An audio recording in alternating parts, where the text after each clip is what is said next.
Newsmaker Sunday with Fox 10's John Hook. Thanks for joining us on Newsmaker Sunday. As you've been reading, as you've been hearing the news that President Obama is gearing up to announce a 10-point plan to overhaul U.S. immigration policy via executive action, according to a draft proposal obtained by Fox News first, and now it's been widely reported. We're going to talk to two guys who can talk about what this means on the ground. On the left of your screen, Jose Penalosa, an attorney, immigration attorney, well noted. Antonio Bustamante on the right of your screen. He's a criminal defense attorney and an immigration activist as well, and he's been very involved in this issue. Thanks to both of you for being with us. Great to see you. Thank you for having me. What do you make of what the president, I'll start with you, Jose. What do you make of what the president is planning here? And why do you think he's doing it now? Well, the work that he is planning right now has been in the works, I believe, the whole year, starting from January to the present time, and specifically from June to the present time when he came out and made his announcement. So the reason behind that is because the Congress took the affirmative step of not acting. The bill, the Senate bill in 2013 did not reach the House floor. It did not have a chance to be vetted, and there was no vote. So that was, I believe, Speaker Boehner's decision. That's his action, to not take action. Mm-hmm. So now the president's in a quandary. What do you do at this particular point?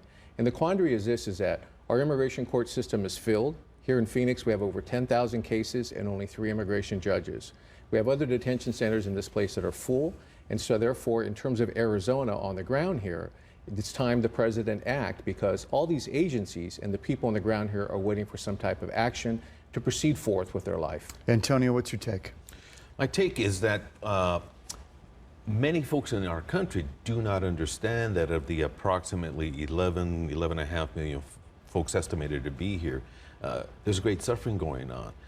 The president and his party understand that something's got to be done. The Congress had a chance to act. The Senate did act. The House of Representatives had the votes, repeatedly understood it had the votes. Speaker Boehner would not bring it up for a vote. We've got a broken down Congress. They will not act. Now it's time for somebody to act like the adult and stop the suffering of separation of families and, you know, dealing with the issue. Do you think, you know, Jeff Flake issued a statement today, and I'll pull it out here.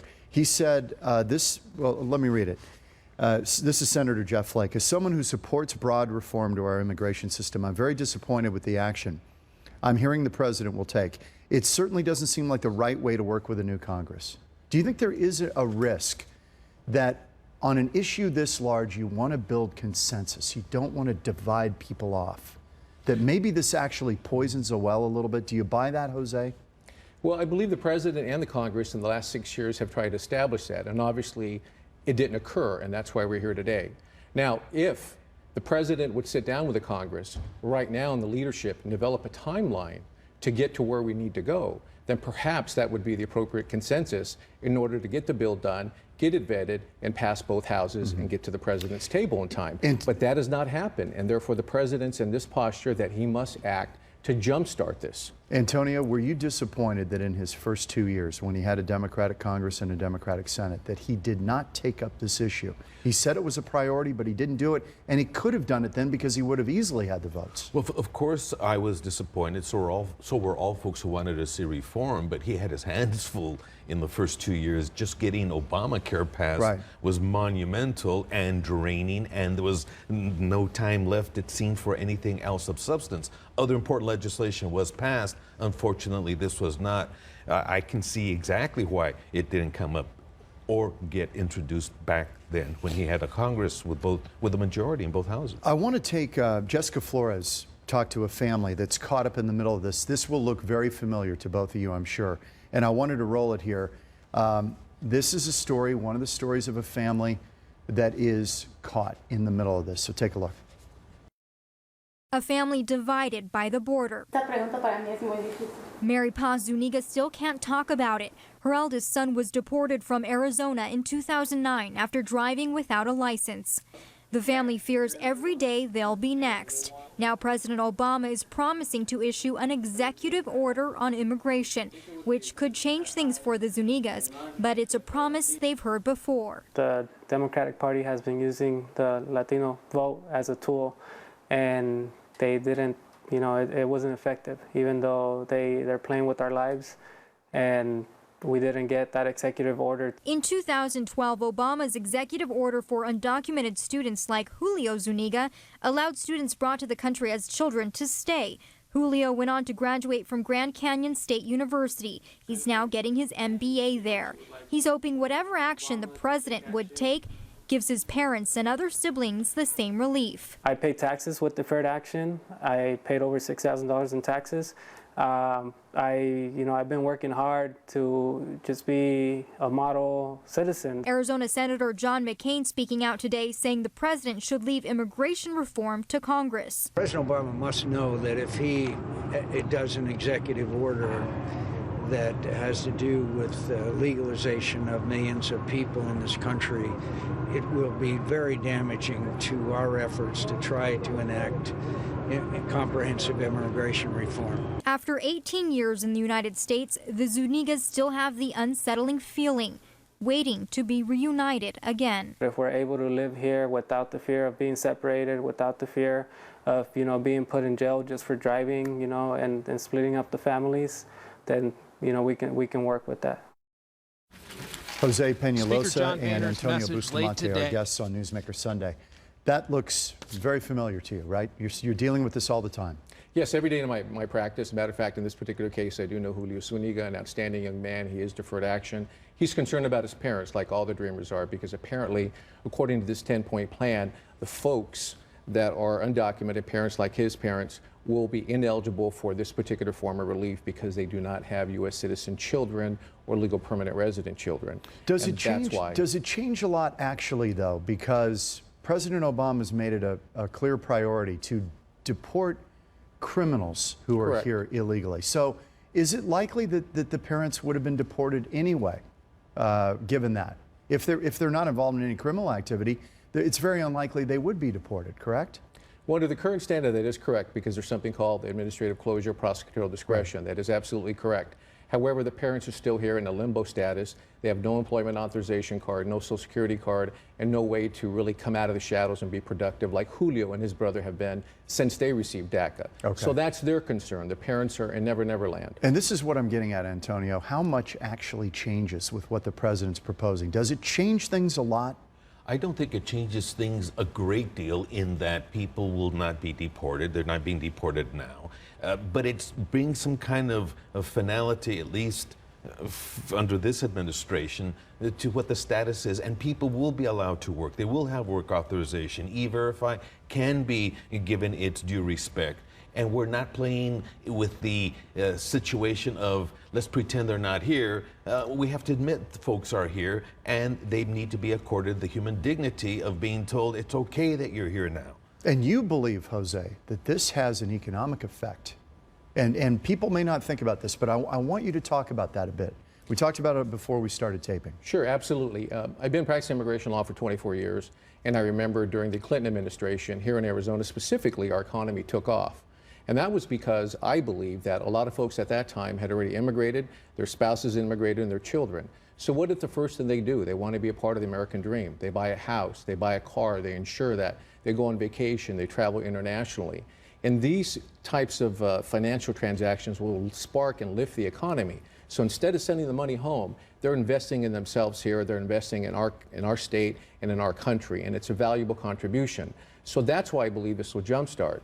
But I believe the most important thing is I agree that we need to have a bill, and that's the only way to have final resolution to this, John. And I wish the president would sit down with the leadership, establish a timeline, and perhaps we could have something better than what he proposes. But absent that, then I think the president has to act. President Reagan did it, President Bush did it in the early 1990s when I started my career in a program called Family Fairness. And you think these are analogous to what those presidents did and what President Obama, because absolutely. people are calling this a constitutional crisis.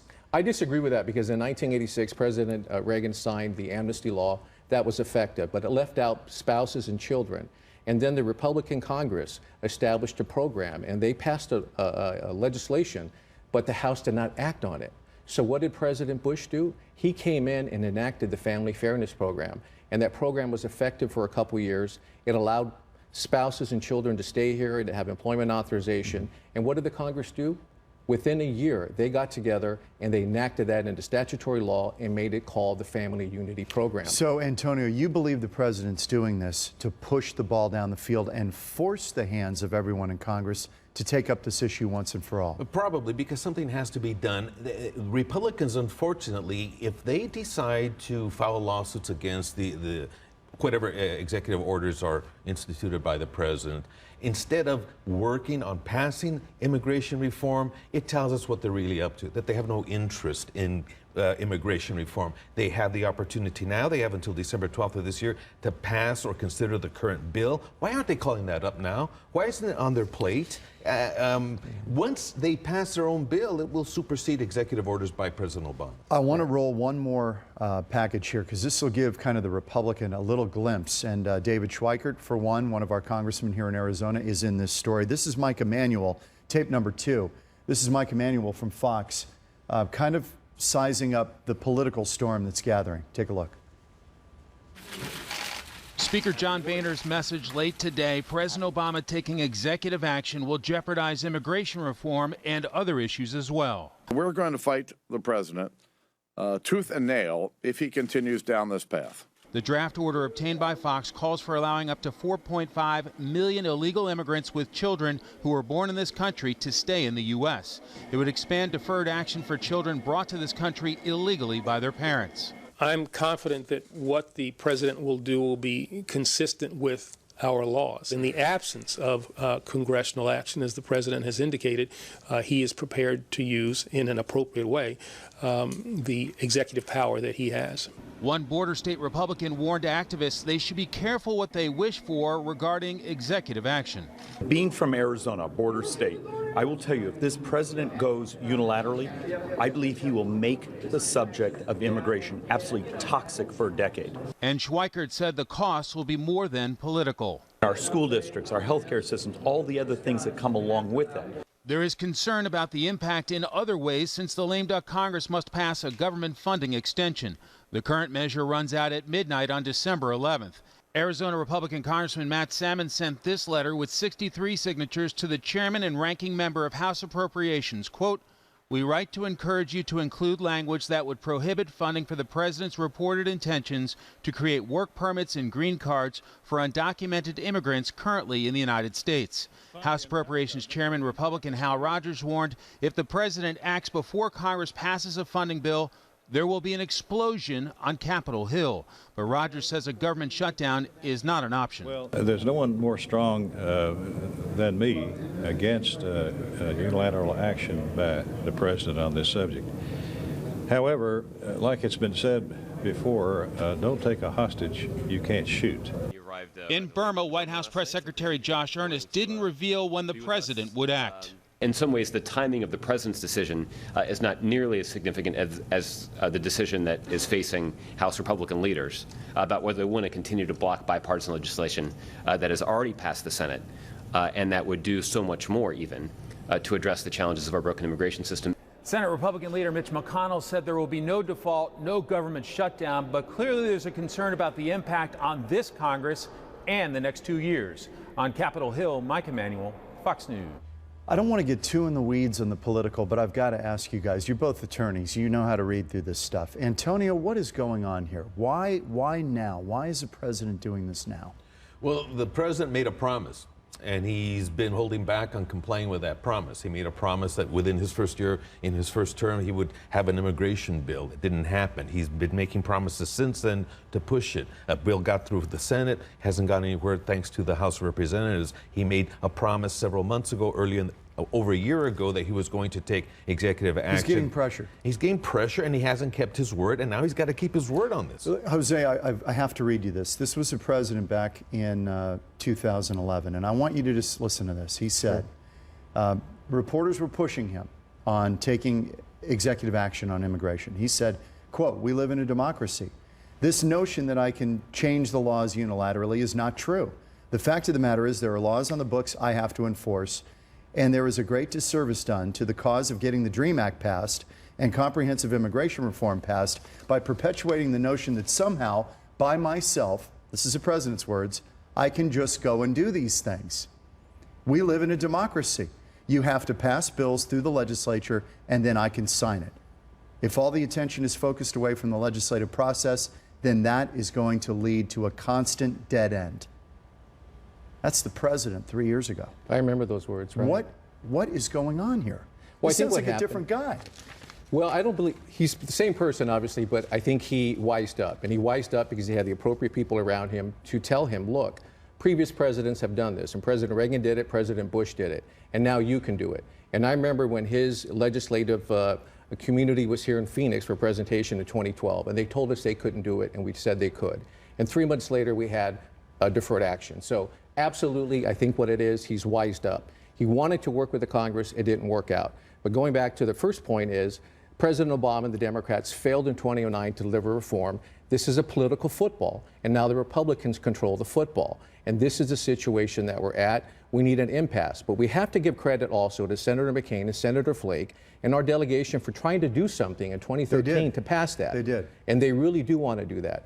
I've met and I've discussed with the congressmen on the Republican side here, and they want reform too, because the growers are after them, big business is after them. They want to do something. And I wish they would meet with the president, establish a leadership team, and go in there and set up a timetable. You'd rather them do that together than have it done by executive order? I'd rather have that because we're going to have a permanent bill, one that's going to pass the Congress and that's going to meet the needs of this particular nation. Absolutely. So would you tell the president not to do this? Would you say, hold off, give it a chance with the new Congress, or is that I would unlikely? say the president, one, should have this in his back pocket, but number two is to step out and meet with the leadership team right now and establish a strategy and a plan to get this done. If nothing happens and comes from that, one last effort, and the 2013 bill expires, then I believe he has to take action, show leadership, and bring this to the table, and that's going to bring the GOP back to the table, and we're finally going to have a bill. And that's what President Bush did in 1990. So some consensus would be better than just going it alone. Back on Newsmaker Sunday in a minute as we talk about President Obama's plan to take executive action on immigration reform. Back in a minute.